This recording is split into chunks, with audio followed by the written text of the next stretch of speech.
Hi there, welcome to Father's House and to the latest message in our Encounter series.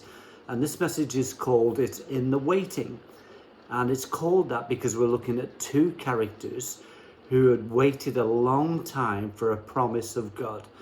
And those two characters are Simeon and Anna. And we find them in Luke chapter 2, verses 21 to 38. So let me read this story to you now. And as we start the story, we've got Mary and Joseph about to take their firstborn son Jesus to the temple for the ceremony where he'd be circumcised. It says, on the 8th day, when it was the time to circumcise him, they named him Jesus. This was the name that the angel had given him even before he had been conceived. And when the time of their purification, this is for Mary, according to the law of Moses had been completed, Joseph and Mary took him to Jerusalem to present him to the Lord, as it is written in the law of the Lord for every Jew to obey. Every firstborn male is to be consecrated or set apart to the Lord. And you are to offer a sacrifice in keeping with what is said in the law of the Lord. And this was a pair of doves or two young pigeons. And that alone shows you that Mary and Joseph were a poor family, because that was the very least you could give. There was no lamb or oxen or cattle or anything. It was pigeons or doves, because that's all they could afford. Anyway, back to the story. It says, now there was a man in Jerusalem called Simeon, who was righteous and devout. And he was waiting for the consolation of Israel, and the Holy Spirit was upon him. For it had been revealed to him by the Holy Spirit that he would not die before he had seen the Lord Christ, or the Messiah. So, moved by the Spirit, he went into the temple courts. And when the parents, Mary and Joseph, brought in the child Jesus to do for him what the custom of the law required, Simeon took him in his arms and praised God, saying, Sovereign Lord, as you have promised, you may now dismiss your servant in peace.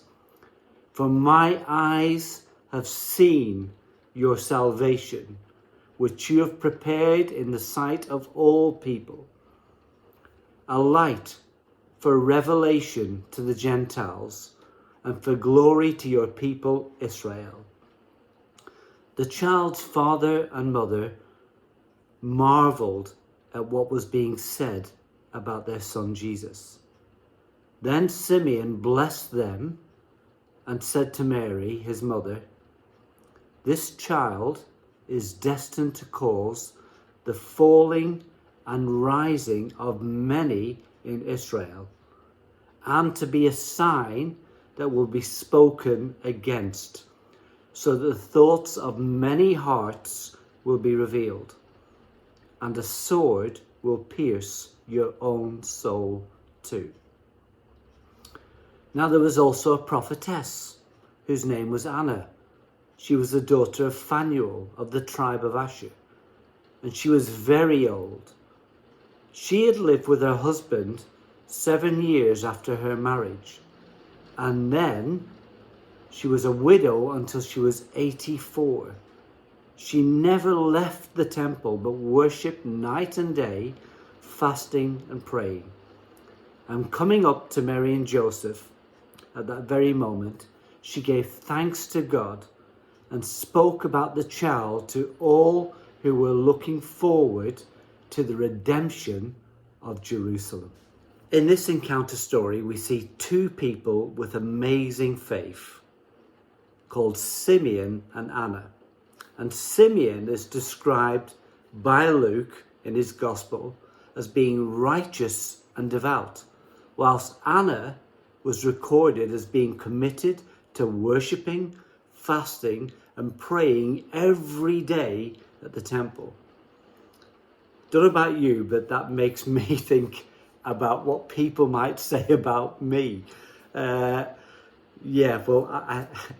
I can't speak for you, but I can speak for myself.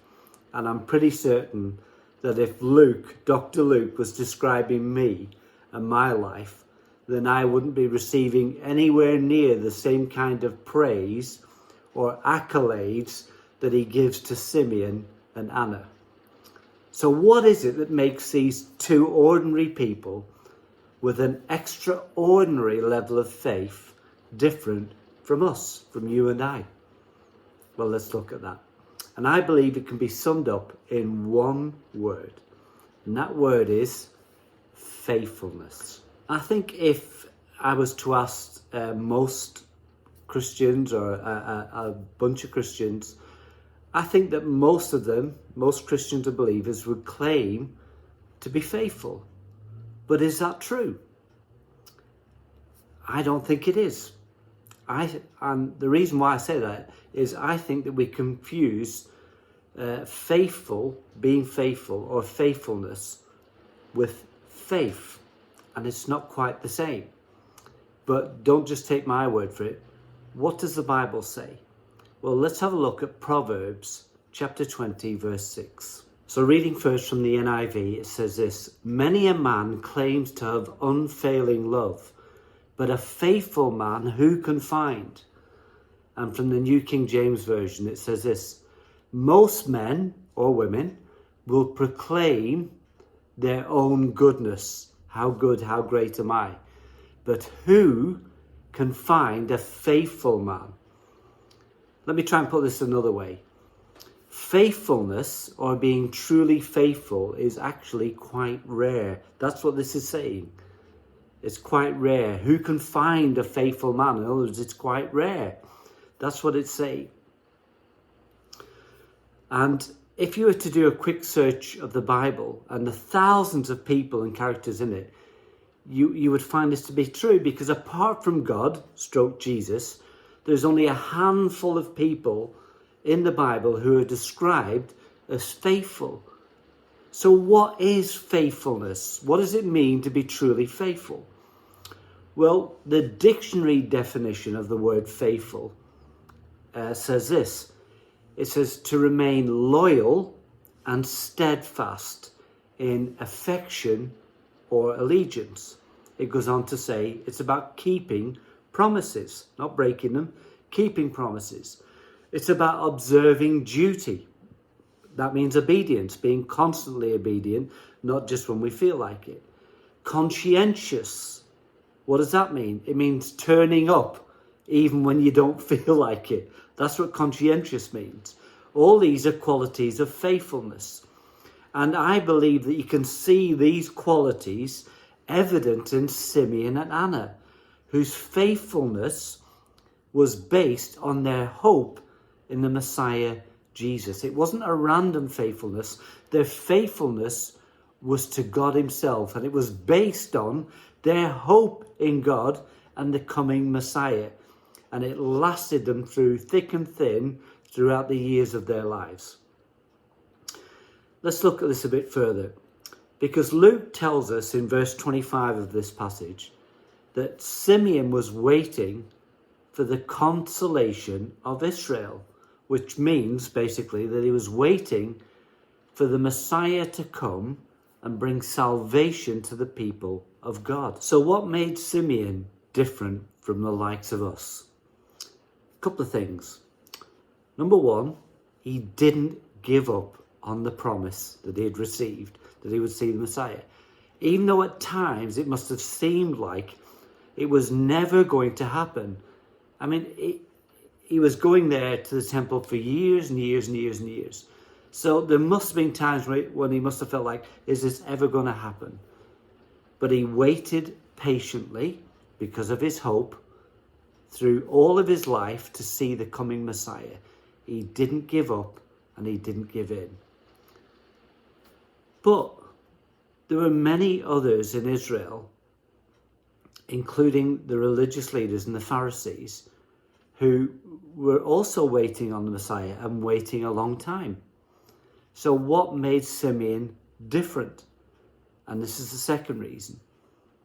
I believe it's because he was open to receiving and accepting the Messiah Jesus in whatever way he came.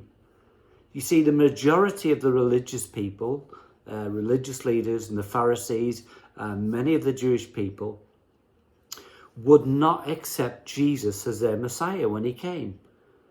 And the reason for that was because Jesus didn't do what they wanted him to do or say what they wanted him to say.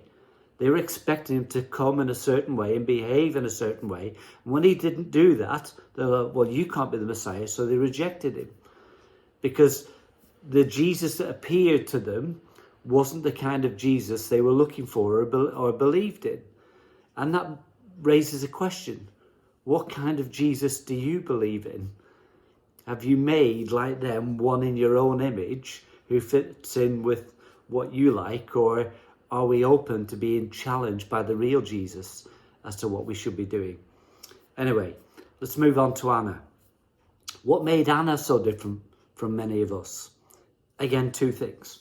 Number one, we know that she worshipped, fasted and prayed in the house of God, the temple. What's the current house of God? The church. We know that she worshipped, fasted and prayed in the house of God every day. Now, this is quite special because this isn't just giving up 1 or 2 hours a week when we feel like it to turn up in the house of God. This is a serious commitment to not just being in the house of God, but also serving in God's house. She served in God's house. Second thing is this. If you look at how she's described, she joyfully, not begrudgingly, joyfully kept up this level of commitment of worshipping, fasting and praying and serving in the house of God for more than 6 decades. That's a long time. Luke says she's 84. Now, girls got married around about the age of 13, 14-ish, usually at that time. That may not fit in with our culture and everything, and I get that, but this isn't our culture and it's a different time. And it was around that age when they got married. Mary was the same. So she was married to her husband for 7 years before she was widowed. So she would have been in her early 20s. And now she's 84. So she's been worshipping, fasting, praying and serving in God's house for more than 6 decades, more than 60 years. How many of us would have thrown in the towel or at least complained and moaned and complained again about having to have that level of commitment to being in that situation throughout our lives? This is an extraordinary woman. These are two extraordinary people. And it's because they are faithful people. Now, just to clarify, I believe that every one of us is faithful. But the question is, who or what are we faithful to? You see, the religious leaders and the Pharisees were more faithful to their religion than they were to God, the God of their religion, and the Messiah. Because of their religion, they had a certain way of doing things, a certain way of worshipping and lifestyle and everything like that. And when the Messiah came, and especially as he grew up and began to challenge them, they couldn't cope with it because it didn't fit in with their religious stereotype of what the Messiah should be like. So they rejected the Messiah and held on to the religion. Are we like that? Where our religion is more important than God himself, so that when God does something that we think is new, even though it might be old, like discipleship, or moves in a way that we don't like, or doesn't fit in with our tradition or our theology, then we just criticize it. Or we vote with our feet and say, I'm out of here. I don't like the way this is going. I don't like what's happening. This can't be of God, so I'm off. So there's that reaction where we're more faithful to our religion. Then there's another one, because there are others, including not just religious leaders and Pharisees, there were people who actually started off following Jesus as disciples, but soon walked away. Why? Because they were more faithful, not to religion, but to themselves. Faithful to their own wants and desires. More faithful to their own wants and desires than they were to Jesus. And you can read about this in John chapter 6, verses 60 to 66, where it says the majority of people found Jesus' teaching, in other words, what he was asking them to do, too hard, and said, we're out, sorry.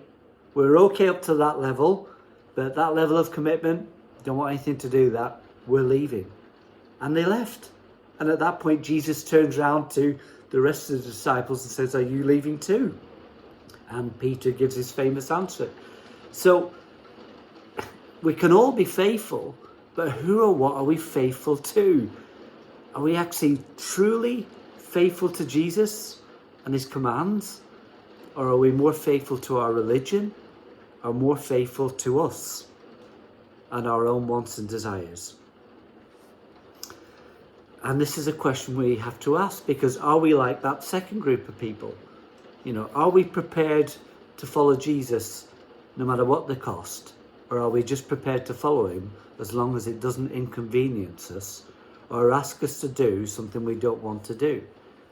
And this is a sharp contrast, really, when you look at the faithfulness of the religious leaders and the faithfulness of the one-time disciples. A sharp contrast between that kind of faithfulness in religion and selfishness with the faithfulness to God that we see in Simeon and Anna. And I think it raises not just questions for the people of that time, but for us now in the church here in the 21st century. But you may ask, does it really matter? Can't we just have faith? The Bible talks about having faith. What does it matter about faithfulness as long as we got faith? Can't we just have faith without having to be truly faithful? I don't think we can. I think our faith is measured by our faithfulness. But what does the Bible say? Matthew 24 touches on this. I'll just read you verses 45 to 46. Jesus, in one of his parables about faith, says, who then is the faithful and wise, full of wisdom servant, whom the master has put in charge of the servants in his household to give them food at their proper time? It will be good for that servant whose master finds him doing so when he returns. In other words, a faithful servant will remain obedient all the time, not just when it suits them. That's what Jesus is saying. Our faith is proved by our faithfulness. It's not when we feel like it. It's not an odd occasion. It's a constant commitment that we keep up until Jesus calls us home or he returns. But also, go on to the next chapter, Matthew 25, in the parable of the talents. What does the master say? And the master is a picture of God, of Jesus. What does the master say to the servants in the parable of the talents, where he gives them certain talents? What does he say to them? Well, to one who buried his talent and did nothing with it, he gets a telling off, and I'm being polite. In fact, what is said of him is not good, and what he has is taken away from him. And this is a picture of the coming judgment. But what does he say to the servants who actually did something with the talents, the gifts that God gave them? He says, well done, good and faithful servant. Notice that word, faithful servant. It doesn't say well done for having great faith, well done for being so successful, well done for having the greatest church in town, well done for being an amazing preacher, well done for being a great worship leader. I could go on and on and on. No, it says, well done, good and faithful servant. See, God's measure of success and what God is looking for is often quite different to what we're looking for, what we think is important, or how we measure success. God is just looking for faithfulness. So with that in mind, where does that leave you and me? Because let's be honest, if we contrast our level of faith with Simeon and Anna and other characters in the Bible, I would say our faith or faithfulness leaves a lot to be desired. And I can only speak for myself, but I deeply regret my lack of faithfulness over the years. I would love to have been more faithful than I have. And maybe you feel the same way. Maybe you don't. Maybe you have been greatly faithful. And if that's the case, then that's wonderful. And may I commend you for that. But I haven't been anywhere near as faithful as I would have hoped to be or liked to be. And before you pass judgment, remember, Paul, the Apostle Paul, said, the things I want to do, I struggle to do, and the things I don't want to do, I find easy to do. So struggling with our faith and faithfulness, I don't think is uncommon amongst believers. But maybe you're better than that, but I'm not. And I regret my lack of faithfulness over the years. But here's the thing. I can't change my past. And neither can you change yours. So if you regret your lack of faithfulness over the years, or even up to this point, then there's nothing we can do about that. But all is not lost. All is not lost. Because there's good news. You and I, each one of us, can change how faithful we are going to be from this day forward. So as we enter into a new year, first Sunday of January 2022, this is something worth reflecting on. You see, I mentioned earlier that throughout the whole Bible, there's only a handful of people that are described as being faithful. And one of those people who's described as being faithful was a guy called Onesimus. And let me read to you from Colossians 4:9, which mentions his faithfulness. And here, to give you a bit of background, Paul, in his letter to the church in Colossae, and to the Christians there, I'll start at verse 7, because it says, Tychicus, who's a friend of Paul's, says, will tell you all the news about me. In other words, I'm sending Tychicus to you. He's a dear brother and a faithful minister. There's that word faithful again. And a fellow servant in the Lord. And I'm sending him to you for the express purpose that you may know about our circumstances and that he may encourage your hearts. In other words, Paul trusts this guy because he's proven his faithfulness. But he goes on to say, verse 9, he, Tychicus, is coming with Onesimus, our faithful and dear brother, who is one of you, one of your own. And they will tell you everything that is happening here. So why am I telling you about Onesimus and not Tychicus or other people in the Bible that are described as faithful, like Abraham and Hezekiah and others? Why am I talking about Onesimus? Let me tell you why, and I'll finish with this. Because Onesimus had a checkered past. He had a past where he had made mistakes, where he had broken the law, where he was unfaithful. And we see this in Paul's letter to Philemon and in verses 8 to 16, where Paul's writing to Philemon to accept Onesimus. We read that Onesimus was formerly a slave, and now just get that into context. A slave doesn't have quite the same connotations as we understand it. In some cases it did, but in some cases it didn't. Sometimes it basically meant somebody that was employed, because when you couldn't pay your debts, you would sell yourself to somebody who would employ you and pay off your debts, and you worked for them, and you were their slave. And for some people it wasn't as bad as it would be for some other slaves. So just to put that in context. And Onesimus was formerly a slave, but a slave who illegally ran away from his master, deserted his post. He'd broken the law. He'd been unfaithful. He'd let his master down, who was a Christian. So you would hope he had been treated well, and yet Onesimus ran away. And yet, in Colossians, we see that his story has changed. Now, Onesimus couldn't change his past, and neither can we. But because of his decision to become a faithful servant, he ends up being praised and loved by the Apostle Paul. That's some accolade. And he goes on to have a future marked by faith, where Paul is sending him back to the very people that he was unfaithful to, the very master that he illegally deserted. Paul's sending him back and saying, receive and accept him. And if it's cost you anything, if he owes you anything, I'll pay his debt, because this guy is so faithful and amazing. What a transformation.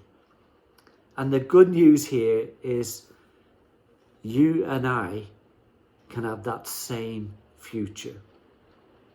Onesimus changed from being unfaithful to having a future marked by faith and faithfulness.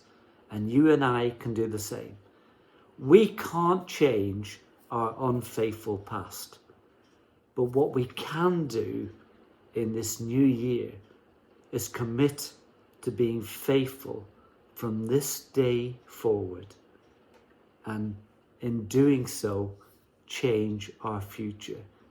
And who knows if we can do that, if by the end of 2022 or in years to come, people describing you would describe you as being faithful. You may not always have been faithful, but you became faithful. And in doing so, not just changed your life, but changed the lives of the people around you who looked at you and admired your faithfulness. And your level of faithfulness and your level of faith was what drew them to Christ. So may you be faithful in this year and the years to come. May you be like Simeon and Anna. May we be like Onesimus, who, in spite of messing up and being unfaithful, drew a line in the sand and decided to recommit to serving God and his people. So may you be blessed in this year ahead. May you commit to faithfully following Jesus as a disciple. And if you don't know what that means or would like to know more about it, then please get in touch, because we would love to introduce you to the God who is faithful, and so faithful and loving that you would want to be faithful to him. God bless. See you again soon. Bye for now.